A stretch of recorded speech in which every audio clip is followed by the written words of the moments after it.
de XXD que dura 9.58 minutos, Estos son así los que voy a 5 tener peores tiempo. asesinos seriales de México. Y yo, TX, te los presentaré y te contaré los actos más macabros que cometió cada uno, explicándolo en Roblox.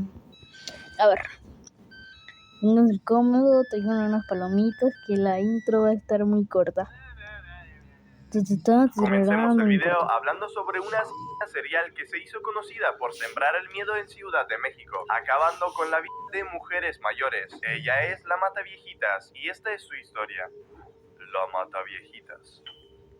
Todo había comenzado a finales de los años 90 y principios de los 2000. Se hacía pasar por trabajadora social o enfermera para ganarse la confianza de ancianas que vivían solas. Entraba en sus casas para ayudarlas y una vez dentro cometía sus crímenes. Había hecho todo esto durante muchos años y la policía, al ver que el patrón era siempre el mismo, no tuvo complicaciones de conectar los casos. Pero lo que no sabían era la identidad del asesino y se llegó a pensar que era un hombre. Finalmente fue capturada en 2006, cuando la policía la sorprendió saliendo de la casa de una de sus víctimas. A partir de ahí, su identidad salió a la luz y el caso dio un giro inesperado al descubrir que era una mujer mayor. Pero ¿quién era ella y por qué lo había hecho? La Mataviejitas era Juana Barraza y antes de ser criminal era una luchadora profesional, hasta que una lesión la obligó a retirarse del ring. También se conoce que su madre era alcohólica y la maltrataba mucho, y esa mezcla del trauma infantil, la lesión y los problemas económicos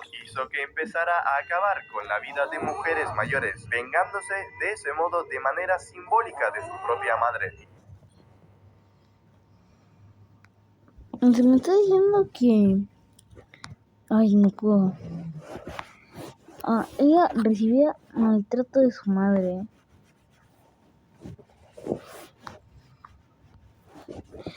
Entonces, y ella había recibido una lesión muy grave. Y entonces todos esos traumas combinados le hicieron matar viejitas. O sea, no entendí una mierda.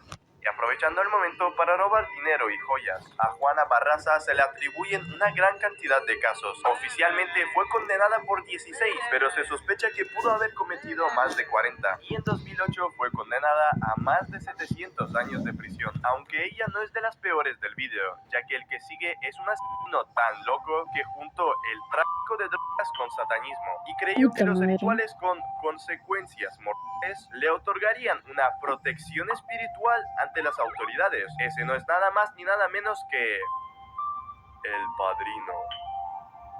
Adolfo Constanzo. No pensé que en el capítulo de ¿cómo se llama? El Padrino. O sea, yo pensé que este capítulo llamado El Padrino iba a tratar de...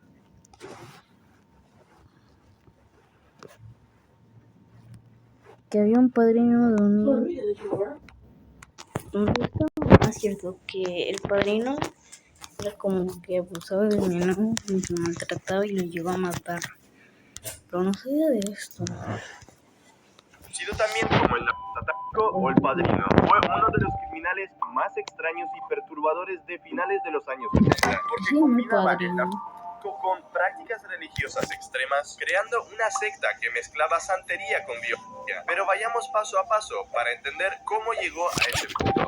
Constanzo nació en Miami y fue criado entre Estados Unidos y México. Desde joven se introdujo en el mundo de la santería y con el tiempo se mudó a Ciudad de México, donde empezó a ganar seguidores, siendo muchos de ellos personas influyentes. Pero poco a poco su grupo fue cambiando, se volvió más oscuro y comenzó a trabajar con realizando rituales y ofreciendo protección espiritual para supuestamente asegurar el éxito en el tráfico de drogas. Es así como con el paso del tiempo, entre 1987 y 1989, su organización empezó a vincularse con desapariciones, pero no fue hasta 1989 cuando estalló tras la desaparición de un estudiante estadounidense, llamando la atención internacional y llevando a la policía hasta uno de los ranchos del grupo, donde descubrieron lo que realmente estaba ocurriendo. A partir de ahí, todo se desmoronó y las autoridades empezaron a perseguir a Constanzo y a sus seguidores por todo México, hasta que finalmente, en mayo de 1989, lo localizaron en una en Ciudad de México, pero Ahora cuando sí, ya estaba ya a es punto libre. de ser capturado, Constanzo le dio un arma a uno de sus hombres y le ordenó que acabara con su vida para evitar ser detenido por la policía, terminando así su historia.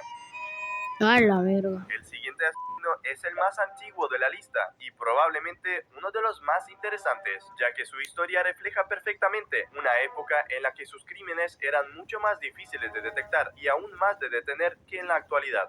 Ese es el Chalequero. El Chalequero era el apodo de Francisco Guerrero Pérez, un hombre que se había convertido en uno de los primeros asesinos seriales documentados del país, agrediendo a mujeres en Ciudad de México a finales del siglo XIX, una época donde la policía apenas tenía recursos para investigar este tipo de crímenes. Su historia comienza alrededor de la década de 1880. Francisco llevaba una vida aparentemente normal, pero por las noches salía a buscar víctimas, quienes solían ser mujeres en situación vulnerable. Se ganaba su confianza y luego las atacaba en zonas aisladas, sobre todo cerca de ríos o áreas poco transitadas. Logró evitar a las autoridades durante varios años, lo que aumentó el miedo en la ciudad y aparecieron rumores sobre su identidad. La primera vez que lo detuvieron fue en 1888, pero sorprendentemente salió en libertad poco tiempo después y en vez de detenerse volvió a cometer crímenes. ¿Por qué? Demostrando ¿Por lo limitada qué? que era la justicia en ese momento.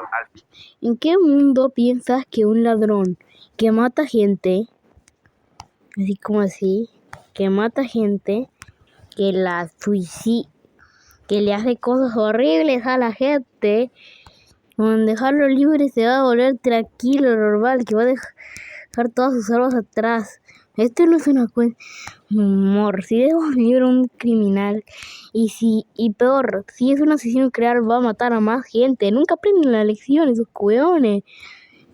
Lo capturaron de nuevo en 1908, tras identificarlo como responsable de más ataques. A Francisco se le atribuyeron al menos 20 casos confirmados, aunque algunas estimaciones elevan la cifra hasta 40 víctimas. Y esta vez sí fue condenado de forma definitiva, pasando el resto de su vida tras las rejas, donde murió pocos años después, en 1910. Y aunque el Chalequero sea el asesino más antiguo, no lo convierte en uno de los peores, ya que el que sigue, o mejor dicho, los que siguen, son una pareja que se convirtió en una de las más inquietantes de todo México, por los actos extremadamente graves y serios que cometieron.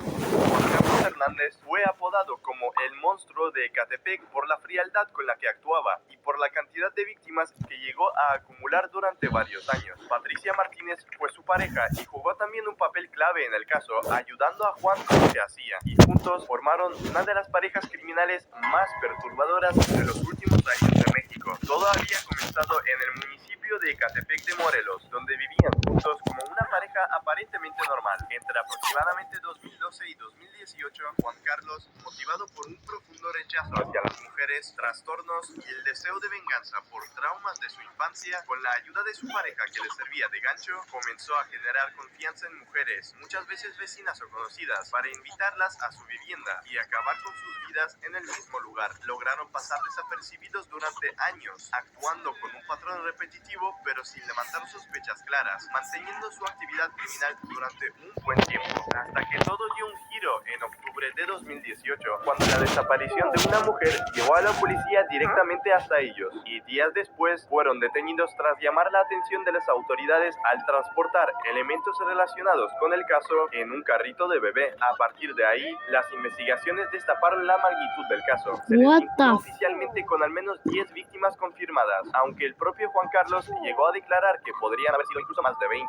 Ambos cometieron actos de extrema gravedad, que no puedo contar en el video porque si no me lo tumban, pero créeme que fueron realmente serios y turbios, por lo que fueron juzgados y recibieron múltiples condenas que sumadas equivalen a cientos de años de prisión. Y finalmente llegamos al puesto número 1, que lo ocupan un grupo familiar de hermanas, las cuales se convirtieron en las peores asesinas seriales de México, considerándose uno de los peores casos de la historia del país: las Poquianchis. Las Poquianchis fueron un grupo de hermanas formadas por María Luisa, Carmen y otras integrantes de la familia, pero las principales fueron las hermanas Delfina y María de Jesús González Valenzuela, y lo que habían hecho convirtió su caso en uno de los casos criminales más impactantes del país. Todo había comenzado en los años 40 y se extendió hasta mediados de los años 60. Lo que hicieron era dirigir una red ilegal de explotación de personas por el país. Operaban burdeles en zonas rurales de Guanajuato y Jalisco, captaban a mujeres jóvenes víctimas mediante engaños y una vez dentro las forzaban a participar en actividades ilegales en condiciones muy difíciles. Pero espérate que la cosa empeoró, ya que con el tiempo su control se volvió cada vez más extremo y muchas de las víctimas que intentaban escapar o que ya no servían, bueno, ya te puedes imaginar lo que les pasaba. Ese negocio se mantuvo por casi 2 décadas, seguía creciendo en secreto y estaba protegido en parte por la corrupción local y el aislamiento de las zonas donde operaban. No fue hasta 1964 cuando al fin salió toda la luz tras la denuncia de una de las supervivientes, y al investigar una de las propiedades, las autoridades descubrieron evidencias enterradas, lo que se había convertido en la última gota del vaso que terminó destapando la magnitud del caso. Se estima que hubo 90 personas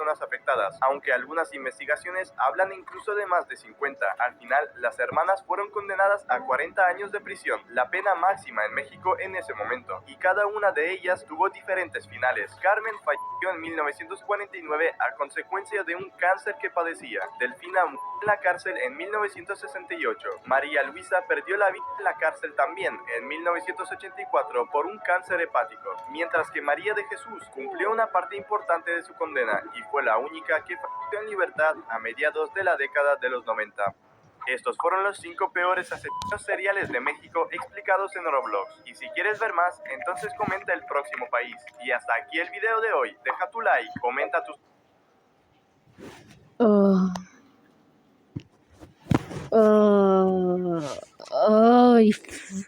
Salió más de lo que creía el video. Bueno, chao chicos, nos vemos en el próximo video, que probablemente sea el domingo o el sábado es el próximo, pero espero que les disfrute mucho este video.